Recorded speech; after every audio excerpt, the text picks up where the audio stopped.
নমস্কাৰ। আজি আকৌ এটা ভিডিঅ' লৈ আহিছোঁ আপোনাৰ নিফটি 50 এনালাইচিছৰ ওপৰত।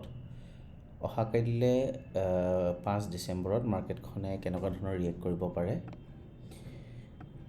এইখন ডেইলি চাৰ্ট হয়, ডেইলি টাইম ফ্ৰেমৰ চাৰ্ট হয়। চ' আজি চাব মাৰ্কেটে কি কৰিলে। মাৰ্কেটে আপোনাৰ কণ্টিনিউৱাছ 3 দিন ৰেলী কৰাৰ পাছত আজি ইয়াতে গৈ পেলাই মাৰ্কেটে অলপমান পজ ল'লে এই এৰিয়াটোত, এই জোনটোত। ৰাইট, আপোনাৰ এই চাৰিডাল হৰাইজেণ্টেল লাইন যে মই ড্ৰ কৰিছিলোঁ, এইকেইটা হৈছে আপোনাৰ উইকলি আৰু মান্থলি ছাপৰ্ট আৰু ৰেজিষ্টেঞ্চ। উইকলি আৰু মান্থলি লাষ্ট মান্থৰ নৱেম্বৰ মাহৰ মান্থলি ছাপৰ্ট আৰু ৰেজিষ্টেঞ্চ আৰু লাষ্ট উইকৰ ছাপৰ্ট আৰু ৰেজিষ্টেঞ্চ হয়। চ' এতিয়া চাব মাৰ্কেটখনে কি কৰিলে, আপোনাৰ 3 দিন ৰেলী দিয়াৰ পিছত 4 নম্বৰ দিন আজিৰ দিনটোত মাৰ্কেটখন ভলেটাইল হ'ল। ইয়াতে এটা মানে পজ লোৱা কেণ্ডেল টাইপ বনাইছে। ৰাইট, এতিয়াও আমি ইনডিচাইচিভ হয়, এতিয়াও ক'ব নোৱাৰোঁ যে মাৰ্কেটখন ক'লৈ যাব, তললৈ আহিব নে ওপৰলৈ যাব। সেই বস্তুটো এতিয়াও ডিচাইড কৰিব পৰা নাই। কাৰণ কি, আমি বুলিছ ভিউটো তেতিয়াহে ৰাখিব পাৰিলোঁ হয় যদি মাৰ্কেটখনে গৈ পেলাই আপোনাৰ 24,546ৰ ওপৰত যদি ক্ল'জ কৰিলে হয়।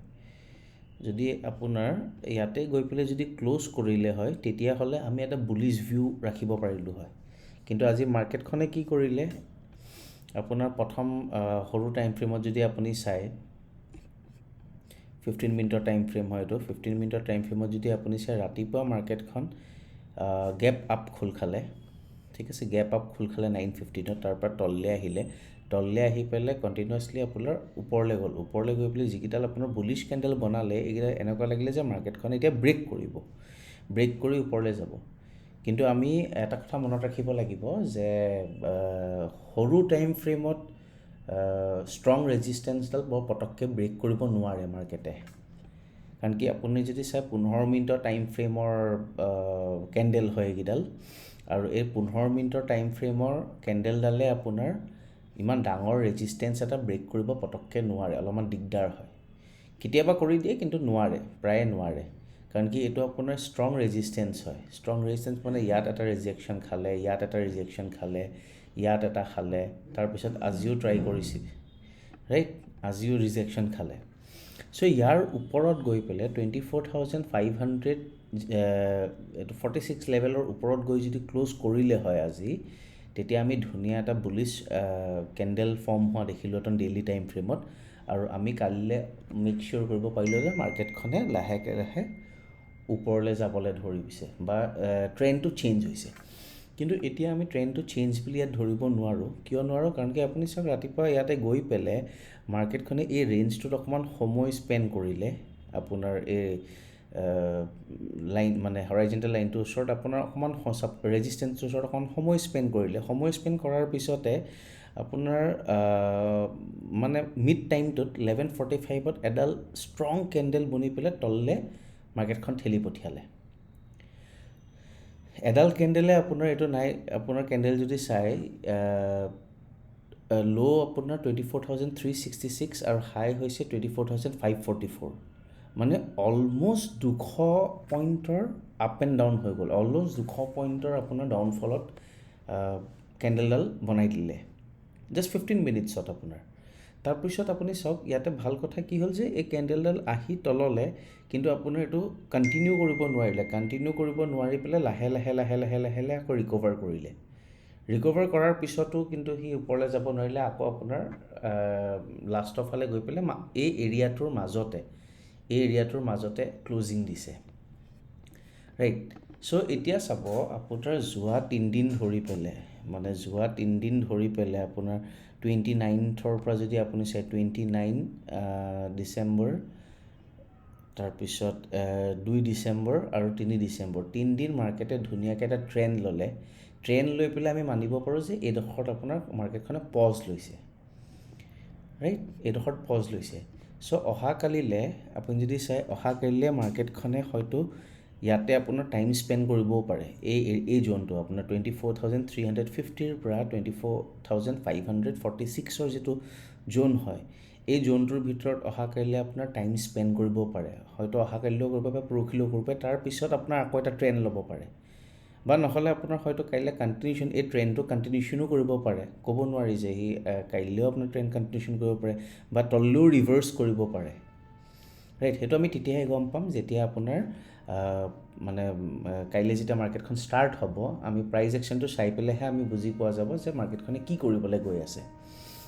চ' এতিয়া অহাকাইলৈ আমি প্লেনিংটো কেনেকৈ কৰিব পাৰিম? অহাকাইলৈ প্লেনিংটো হ'ব যে আপোনাৰ আজি যিটো হাই হয় এই হাইটো আমি মাৰ্ক কৰিম, আৰু আজিৰ যিটো ল' হয় এই ল'টো আমি মাৰ্ক কৰিম, ৰাইট।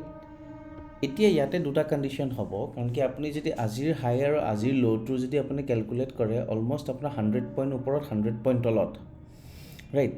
চ' মাৰ্কেটত ধৰি লওক এতিয়া অহাকাইলৈ মাৰ্কেটখনে যদি ইয়াৰ ভিতৰতে খোল খায়, ইয়াৰ ওচৰে পাছৰে খোল খায়, তেতিয়া আমাৰ কাৰণে চিনাৰিটো হ'ব ৱেইট এণ্ড ৱাটচ, মানে আমি ৰখিব লাগিব আৰু চাব লাগিব যে মাৰ্কেটখনে কি বিহেভ কৰিব বিচাৰিছে, ৰাইট। আমি ৰাতিপুৱা খুলিলে বুলিয়ে লগালগ আমি ট্ৰেডটো ল'ব নোৱাৰোঁ, লগালগ বাই কৰিলে নহ'ব আমাৰ, কাৰণ কি আমি আমাৰ ভুলো হ'ব পাৰে ডাইৰেকশ্যনটো, আমি যিটো বাই কৰিলে হয়তো সি আপোনাৰ অপজিট ডাইৰেকশ্যনটো গুচি যাব পাৰে। চ' আমি এইটো চাইডে ৰৈ পেলাই আমি চাব লাগিব অহাকাইলৈ যে মাৰ্কেটখনে এইডোখৰত কি বিহেভ কৰি আছে, বা অহাকাইলৈ আপোনাৰ ইয়াতে কেনেকুৱা ধৰণৰ প্ৰাইজ একশ্যন বিল্ড কৰিছে, ৰাইট। চ' মই যদি ইণ্ট্ৰাডে কথা ভাবোঁ, ইণ্ট্ৰাডে কথা হ'লে আপোনাৰ মাৰ্কেটখনে মই ইয়াৰ যিটো ল' হয়, আজিৰ যিটো ল' হয় ইয়াৰ তলত গ'লেহে মাৰ্কেটখন যদি আপোনাৰ 24,366ৰ লেভেলটো যদি কাইলৈ ভাঙে, আৰু তাৰ ভাঙিব হ'লেও আপোনাৰ লগালগ মাৰ্কেট খোল খোৱাৰ পিছত তললৈ আহি ইমিডিয়েট যদি ভাঙে তেতিয়া মই প্লেন নকৰোঁ। মই ইয়াতে এইটো দিম যে মাৰ্কেটখনে যদিও তলফালে আহে কাইলৈ, আহি পেলাই এইডোখৰত অকণমান টাইম স্পেণ্ড কৰক, তাৰপিছত সি লাগিলে তলফালে ভাঙক, আৰু যদি তলফালে যদি ভাঙে তেতিয়াহ'লে আপোনাৰ আমি 300 যিটো লেভেল হয়, ৰাউণ্ড নম্বৰ যিটো 300 হয়, তালৈকে আমি প্লেন কৰিব পাৰিম, মানে ইমানকণ সময় আমি ইমানকণ পইণ্ট আমি প্লেন কৰিব পাৰিম। আৰু যদি ওপৰৰ ফালে যায়, ওপৰৰ ফালে গ'লেও আপোনাৰ ইয়াতে অকণমান সময় যদি স্পেণ্ড কৰে, টাইম স্পেণ্ড কৰাৰ লগে লগে আপোনাৰ ওপৰৰ ফালে আপোনাৰ ইমিডিয়েট যিটো ৰেজিষ্টেঞ্চ হ'ব সেইটো হ'ব আপোনাৰ 24,600 যিটো লেভেল হ'ব সেইটো আপোনাৰ এটা লেভেল হয়। তাৰপিছত আকৌ আপুনি যদি চাই 24,710 এইটো এটা নেক্সট লেভেল হয়। চ' আমি সেনেকৈ প্লেন কৰিব পাৰোঁ। তলফালে আপোনাৰ এইটো 300টো এটা লেভেল হয়, 24,300, আৰু যদি তললৈ আমি চাওঁ এইটো চাব পাৰোঁ 24,252। এইকেইটা আমাৰ অহাকালিৰ কাৰণে প্লেনিং হয়। কিন্তু এই মিডিলত আপোনাৰ এই ৰেঞ্জখনত, এই এৰিয়াখনত ট্ৰেড কৰাটো অকণমান ৰিস্কি হৈ পৰিব, কাৰণ কি ইয়াতে আপুনি চাব বায়াৰ্ছ আৰু চেলাৰ্ছ দুইজনে যুদ্ধ কৰিব, ফাইট কৰিব, কাৰণ কি এইটো এটা আপোনাৰ ষ্ট্ৰং ৰেজিষ্টেঞ্চ হয়, ৰাইট। ইয়াতে চেলাৰ্ছ বহি আছে, এই চেলাৰ্ছখিনিয়ে মাৰ্কেটখন তললৈ পেলাবলৈ কাৰণে চেষ্টা কৰিব, আৰু ইয়াতে আপোনাৰ এইডোখৰত বায়াৰ্ছ আছে, এই লেভেলটোত বায়াৰ্ছ আছে, ৰাইট। তো ইয়াতে বায়াৰ্ছখিনিয়ে কি কৰিব আপোনাৰ ওপৰলৈ নিবলৈ চাব মাৰ্কেটখন, তো ইয়াতে এটা যুদ্ধ হ'ব, সেই যুদ্ধটোত যোন জিকিব সেইটো ফালে মাৰ্কেটৰ ডাইৰেকশ্যনটো ল'ব। হয়তো অহাকালিত গোটেই দিনটো যুদ্ধখন কোনো এটা নিজিকিবও পাৰে, দুটাৰ মাজত ফাইট হৈ আছে, গোটেই দিনটো আপোনাৰ ছাইডৱেজ গৈ পেলাই শেষ হৈ যাব পাৰে, মানে ইয়াতে এনেকৈ ঘূৰি পেলাই ইয়াতে আকৌ এণ্ড হৈ গ'ল, ৰাইট। বা আপোনাৰ যোন জিকিব আমি নিজে দেখা পাম যে এটা ছাইডে ডাইৰেকশ্যন লোৱা ষ্টাৰ্ট কৰি দিব মাৰ্কেটখনে। আজি চিনাৰীটো যদি আপুনি চাই, আজিও আপোনাৰ দুটাৰ মাজতে ফাইট চলি আছে চেলাৰ্ছ আৰু বায়াৰ্ছে প্ৰথমতে ৰাতিপুৱা মাৰ্কেটখন নি পেলাই 24,546ৰ ৰেঞ্জটো ব্ৰেক কৰিব চালে, কিন্তু ইমিডিয়েট চেলাৰ্ছ এক্টিভ হৈ পেলাই এডাল দীঘল কেণ্ডেল বনাই দিলে, আৰু এইটো চেলাৰ্ছে বনোৱা নাই, এই কেণ্ডেলডাল এডাল হৈছে আপোনাৰ লং ৱাইণ্ডিং বুলি কয়, মানে আপোনাৰ বায়াৰ্ছখিনি যিখিনি আপোনাৰ বায়াৰ্ছ ধৰি লওক 2-3 দিনৰ পৰা হোল্ড কৰি বহি আছিলে, তাৰে কোনোবা এজন বায়াৰ্ছে ইয়াতে প্ৰফিট বুকিং কৰিছে, প্ৰফিট বুকিং কৰাৰ কাৰণে ইমান দীঘল কেণ্ডেলডাল আমি দেখা পাইছোঁ। কিন্তু ইয়াতে ফ্ৰেছ চেলাৰ এক্টিভ হৈ পেলাই এডাল কেণ্ডেল বনোৱা নাই, ইয়াতে আপোনাৰ বায়াৰ্ছে প্ৰফিট বুকিং কৰাৰ কাৰণেহে আজি মানে ইমান ডাঙৰ কেণ্ডেলডাল আমি বনা দেখা পালোঁ, ৰাইট। সো এইটোৱে প্লেনিং থাকিব আমাৰ অহাকাইলৈ যদি গেপ আপ খোলে গেপ আপ খুলিলেও আপোনাৰ এক্সট্ৰিম যদি কিবা নিউজ আহে আজি ৰাতিৰ ভিতৰত তেতিয়া হয়তো আপোনাৰ ব্ৰেকটো এই জোনটো ব্ৰেক কৰি পেলাই ওপৰত গেপ আপ খুলিব পাৰে আৰু যদি ওপৰত গেপ আপ খোলে তেতিয়া আমি চিনিয়ৰটো চাম যে কেনেকুৱা ধৰণৰ প্ৰাইচটোৱে বিহেভ কৰি আছে আৰু সেইটো পাছত আমি ধৰি লওক আপছাইডে এটা প্লেন কৰিব পাৰিম আৰু যদি ধৰি লওক এক্সট্ৰিম নিউজৰ কাৰণে কিবা বোলে গেপ ডাউন খুলিলে গেপ ডাউন খোলাৰ লগে লগে আমাৰ এইটো এটা ছাপৰ্ট হয় এই ছাপৰ্টটোৰ তলত আমি 300 লেভেল আমি 252 লেভেল এইকেইটা লেভেল আমি প্লেন কৰিব পাৰিম যদি এনেকুৱা মানত গেপ হেৰি কৰে আৰু যদি গেপ ফিল কৰি পেলাই আমি দেখোঁ ছাপ'জ গেপ ডাউন খুলিলে গেপ ডাউন কৰি গেপ ফিল কৰিলে তাৰপৰা যদি ৰিভাৰ্চ হয় তেতিয়াও আমি ৰখিম এই জোনটো ক্ৰছ কৰা লৈ পেলাই বা গেপ আপ খুলি পেলাই যদি গেপ ফিল কৰি আকৌ ৰিভাৰ্চ কৰি ওপৰলৈ যায় তেতিয়াও আমি ৰখিম আমি ইমিডিয়েট একশ্যন নলওঁ আমি চাম কাইলৈ মাৰ্কেটখন খোলাৰ পিছত আমি ইমিডিয়েট একশ্যন নলওঁ আমি চাম